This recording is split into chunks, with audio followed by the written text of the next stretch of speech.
Welcome to Red Pill Diaries, it's Craig. It's a really nice morning. Taking my dog. He's just been for a swim. How I got to get him round now because his heart's packing up. So he can't really go walk more than a few meters without getting in a bit of pain. So yeah, that's what I do now. I'll go out in the mornings, take him. Anyway. A lot of fucking biting shit around here. Right, well, I'll get going. So yeah, I want to talk about left versus right dichotomy. So this morning I just got another brother out of my life. I kind of held off cutting him out of my life because he's one of those people that's damaged and doesn't realize he's damaged. You know what I mean? Filled with toxic bile. He's a right winger, unlike my other toxic brother who's a left winger. Just absolute libtard. When I say left wing, I don't just mean like I'm mildly left. I'm talking like just completely controlled by the system. A complete system slave. And the other one, the one I just got rid of this morning, it was actually, I'll tell you what it's about. This is the final straw for me. I've put up with years and years of just him doing everything from stealing off me when he used to stay in my place in Scotland. I basically let him rent my place for less than it cost me to pay the mortgage, so I had to top the mortgage up just to let him live there. And then when he moved out, I gave him, I said, you can have some of this furniture, but he actually took everything. And then he denied taking everything. Then he called the fridge, I gave him a piece of shit. One of those people that no matter what you do for them, you've never done anything good, you know what I mean?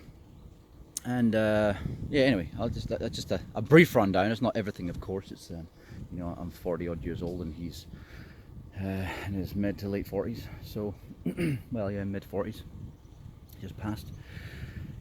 Now, what it is, and I mentioned in a previous video, it doesn't matter if someone's family, it doesn't matter if you've known them for 50 years or 60 years or whatever it is, your whole life. It's, do they actually bring anything positive to your life? Unless you're a negative person and you want negativity in your life, do they bring anything positive to your life? You might want to get them out of it. Oh, I want to stay negative. But the reality is, when it really comes down to my father, for example, he's kind of cut, but he's fairly, my whole family's quite funny, right? We're all got good sense of humor. But he's actually quite fairly funny and happy a lot of the time. But he's one of those people who finds a reason to be unhappy, finds a reason to whinge and moan. Paul is different. He finds a reason to, well, he is always looking like he's happy, but he's actually happy at being a complete fucking arsehole, you know, just out of nowhere. So I'll just give you an example. He's a friend of mine. I work with a guy.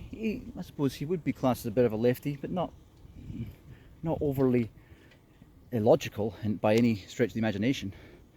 Very logical guy, actually, very smart guy. Actually, everyone that works at this company in London, I'm one of the directors of, they're all really smart guys. And I wrote a thing. It was about, I don't get into the left and right argument, but what I do is I highlight things that are, country path in there. I highlight things that are just obvious about the system to show how ridiculous the whole thing is, right?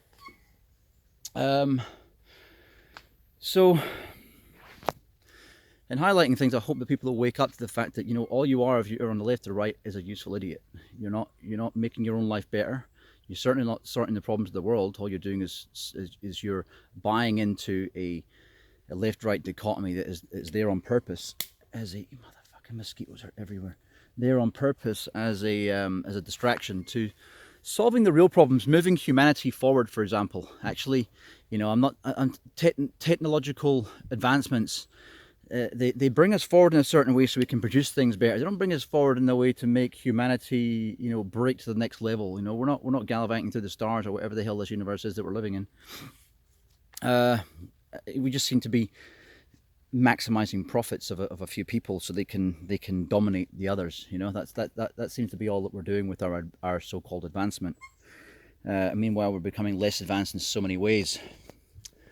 Anyway, so I wrote this I put this post up, and it was about a I can't remember who the real news presenter is, but he talks about Twitter and how it said it would not act as a government mouthpiece, it would not allow government advertising on there, and yet it allows all this stuff from these CIA operatives, all these they're blatant propaganda outfits that have been around for a long time. You know, they don't even bother hiding who they're owned by. I mean, it's just ridiculous. So they allow themselves to put on OAN, I think the thing is called. AON, sorry, not One American News. AON is one of the channels on the Twitter, and it's blatant propaganda mouthpiece, and it's paid advertising. So this is kind of similar to what we've seen from YouTube and Facebook, enemies of the people, because they will advertise scams on their platforms to catch out their own members, and then profit from the scams that have financially destroyed many of the members, right? So there's absolutely no what's it called, ethics behind this at all. They're totally unethical, they're totally evil, and all of the companies are doing it. So this guy, he goes through the I'll put a link below, actually. I'll find the story and I'll put a link below later on, not when the video is first posted, so you might want to go back later if you're checking in on this. So yeah, I'll put a link to it. It's on LBRY, of course, because it can't be on YouTube because it'll be taken down for telling the truth. Oh, another mosquito bite, damn it. Yeah, so basically that's all I put, was a thing about this, about Twitter, what scum they are. Now I use Twitter unidirectionally, well, almost entirely unidirectionally. I go on there to post things. So in other words, I'll be on let's say YouTube or LBRY, and I'll just say forward this to Twitter. Nothing gets read because I'm heavily shadow banned. I've been on Twitter since 2009. I think either 2009 or 2007. Been on YouTube since 2007. And so despite all the people I used to have on there, all the followers, they dwindled off, and they still hemorrhage on a daily basis. I do get some back, but it's very rare. It's very rare I get anyone watching my posts. Like I used to years ago, I used to get hundreds, but now I get none. And everyone who, you know, in the same boat as me, they all go through this. Anyone who's out there, it's not just about telling the truth. If you're not buying into the toxicity on the left or right, they don't want to give you any platform at all, because you're not serving the agenda, right? So anyway, I put that on my Facebook. Again, I don't use Facebook much either. I put posts on it. The difference between that is I do go back and check, because Facebook hasn't blocked my friends from seeing what I put on there, right? What ended up happening was, out of nowhere, Josh, this friend of mine, colleague as well, just said, yeah, you know, I haven't used Twitter for a few months. I just find it a toxic cesspit of, you know, just what all of us know. It's just a toxic digital cesspit, right? So this nice little village area here that I'm coming through. There's a neighbouring village to mine, and yeah, Doberdan. What ended up happening was my brother just went into some ridiculous tirade, mentioning everything from BLM to stuff that Josh probably doesn't even care about. I don't even know, it didn't mention it in there, so I don't know why he's bringing it up. It's just fucking insane. But he's just with such toxic vigor. And it's, my brother always does this. And then he's one of those guys that writes the comment, maybe you and these libtard so-and-sos, and then three, not just one face with a crying emoticon with it rolling on its side, but three of them in a row. just cuntism. There's no other way to call it. Total. And he's been like this for fucking years. It's just got worse since we've been kids. It just get to a point, it's like, this won't change. You're in your mid to late 40s. This will not change. I've held out hope for it for years, because in some ways he's cool to hang out with, or go for a beer with him. But then the amount of times you end up with a fight with him, it's just insane. And of course that's all your fault, you know. Even though he's the one who can't hold himself. And similar to my oldest brother, who's a libtard, he's the only one in the family who's actually hit everyone in the family. Yeah, he's the weediest one in the family. He's just the only one who doesn't have anything against hitting, you know. And yet, so let me just show you the dichotomy of this situation, not just the dichotomy of what you're given to feast on as human beings and argue. Years ago, my brother Scott actually punched me twice in London, but really badly. Not punched me. One, he headbutted me. I'm on a platform reading a newspaper, and I was at the Canary Wharf station in London, and I'm reading this paper. I've got both sides up in the metro or something like that. And next thing I see at the side of my eye, this guy, and I put my, oh fuck! I think it's a jumper. There's been a lot of, at the time, there'd been a lot of suicides on the platforms, you know. I had an argument with him in a bar before. He basically followed me. This is just nuts. And it makes me sound nuts now because I'm related to this shit, right? He follows me down at the station. I've got like a nice suit on and shit, you know. It's when I used to be a system slave. And I put my arm out to block what I thought was a fucking suicide person from the left-hand side. And he comes, oh, poof, he just comes, headbutts me. Now the cops want me to press charges. Second time he done something like this, right? First time he punched me in King's Cross station, and I'd had a cast on my arm. I just had an operation in New Zealand, and I just moved over to London, you know, with my girlfriend. And but he sees himself. He's like one of these. Because it's unfortunate that you can actually stereotype one of your own family, eh? But he's like one of these self-righteous liberals, like what you would call a libtard or a snowflake. That's Scott, right? That's the oldest one. And him and Paul have so much in common, but one's left, one's right. They always hated each other, even since we were kids. I was the only one that got on with all of them. Michael kind of did too. Me and Michael still get on okay, right? And we're kind of more balanced than normal, right? When I say normal, I don't mean, let's not get, I shouldn't even use that expression. But we're just not toxic, horrible people. You know, we're nice, we're empaths, you know, we realize that both left and right are just fucking stupid. We have aspects of right-wing leanings and left-wing leanings depending on the topic, you know, as it should be, because we should be fluid. I've mentioned before, I'm a panarchist, and that's what panarchism is effectively no authoritarianism at all, so no government, except for maybe, except for localism, where you basically locally control an area because you need to pull your resources together to do, I don't know, do the roads or something like that, whatever, or the landing pads, because we should be fucking flying, not using these land-based vehicles to go from town to town. Just an example of how technology has not moved forward and how the human race is stuck. Just, you know, trying to help a whole bunch of businesses forward and a bunch of billionaires like Jeff Bezos, instead of actually trying to leapfrog the human race into some other, you know, other level as it should be at. So basically, out of nowhere, he starts attacking this guy, and just, he knows nothing about him. I know Josh a lot better. I mean, I know Josh, you know, and I don't know, Paul doesn't know him at all. And yet what he writes there, you just can't handle it, because I wrote to him, what the fuck? I just wrote, WTF? What the fuck are you doing? You know, because there's nothing else. It's like I'm bewildered as to what he's actually up to. What the guy, all he wrote is, yeah, I left Twitter, you know. I've had enough of it, you know. It's just toxic shit, and I find I'm a lot happier now without it. And I found the same when I stopped using it, because I used to use it quite a lot. When I stopped using it, I thought, oh, I feel a lot happier. And same when you take Facebook off your phone, as I do sometimes. I've got a lot more time in my life. I feel happier. And so that's all he was basically saying. Out of fucking nowhere, there comes Paul with his tirade of just utter bile and shit that has no relation to Josh as a person.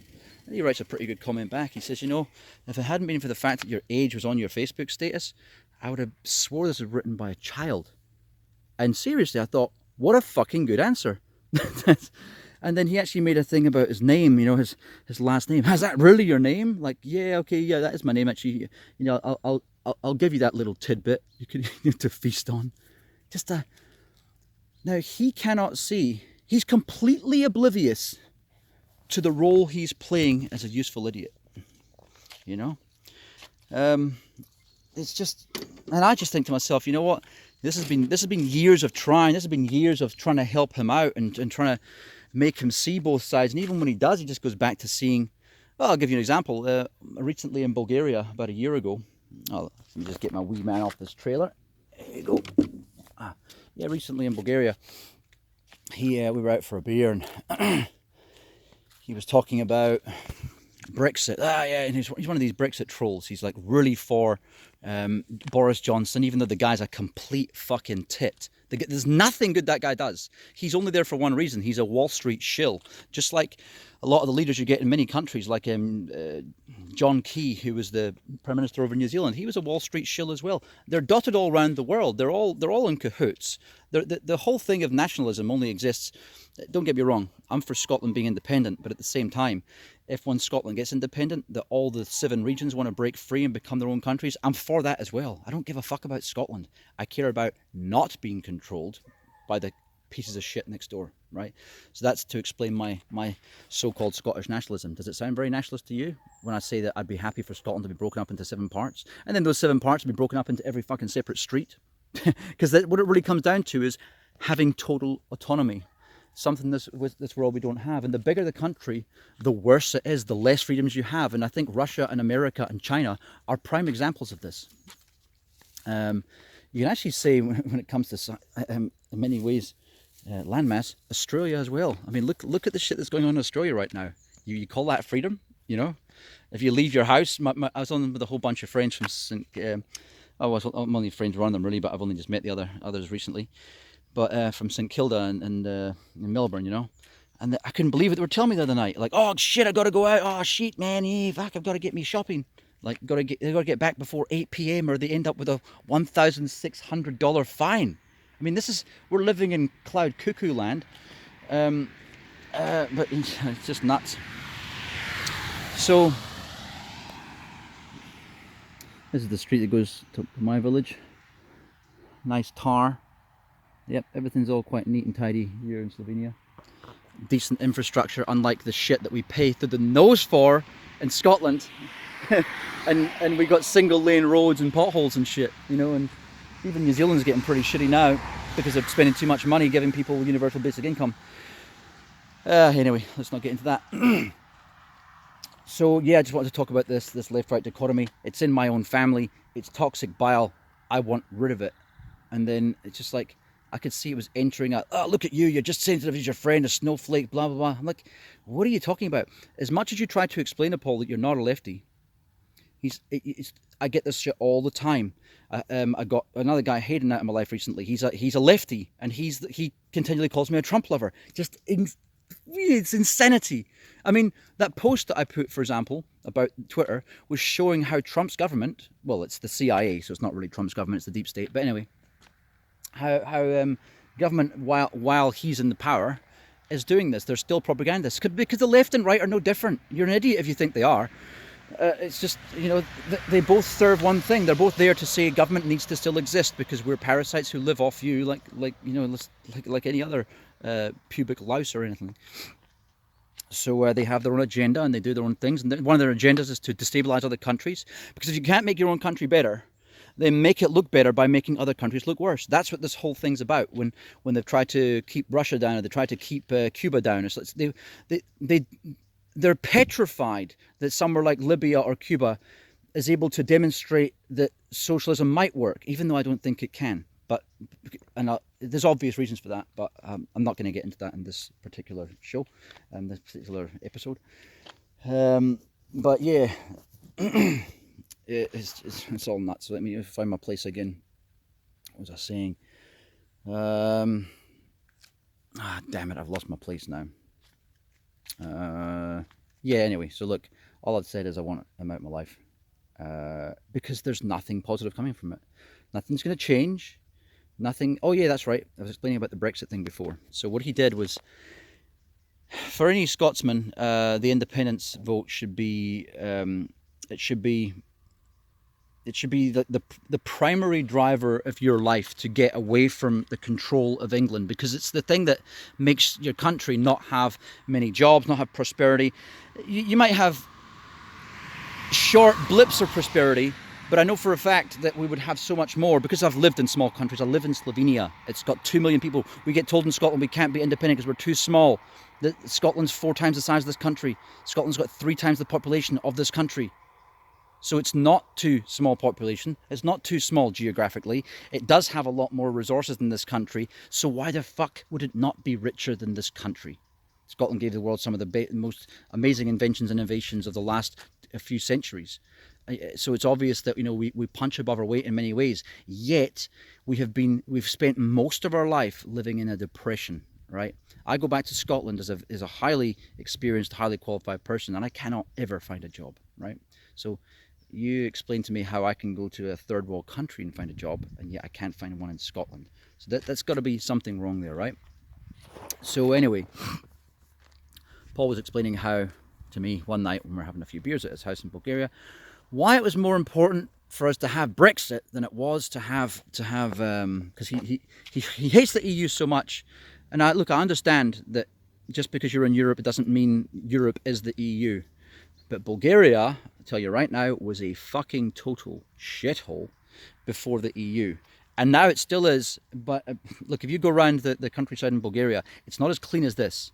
They're filthy people, especially the gypsies over there, filthy people compared to what you get here in Slovenia, right? There's only a few countries over in the Balkans. So my point is that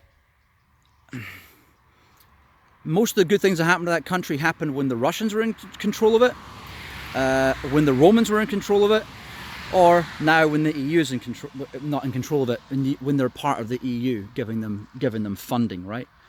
As far as what they've done for themselves, I cannot see that country would be ever a great superpower for what it's done by itself, right?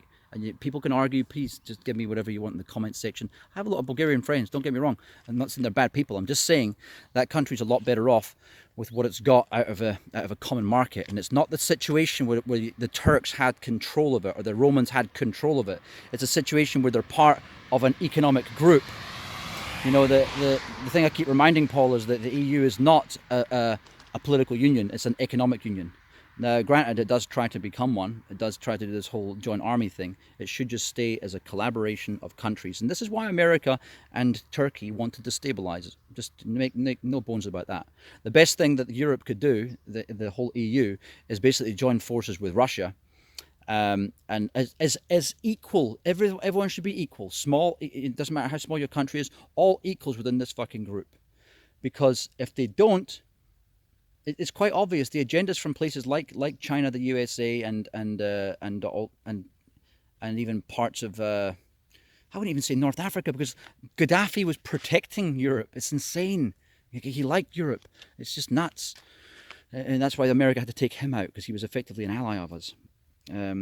Lockerbie bombing was the whole thing was bullshit. The whole thing was contrived. That's why the Scots, by the way, that's why our country forgave the bomber, because they knew our intelligence forces worked out that he was actually set up. The whole thing was a fucking set up, Lockerbie bombing. So that's to explain that one. And now their country's destroyed and everyone's happy, right? So anyway, he basically, brother told me that Brexit's more important to Scotland than independence is. I thought you've just gone insane.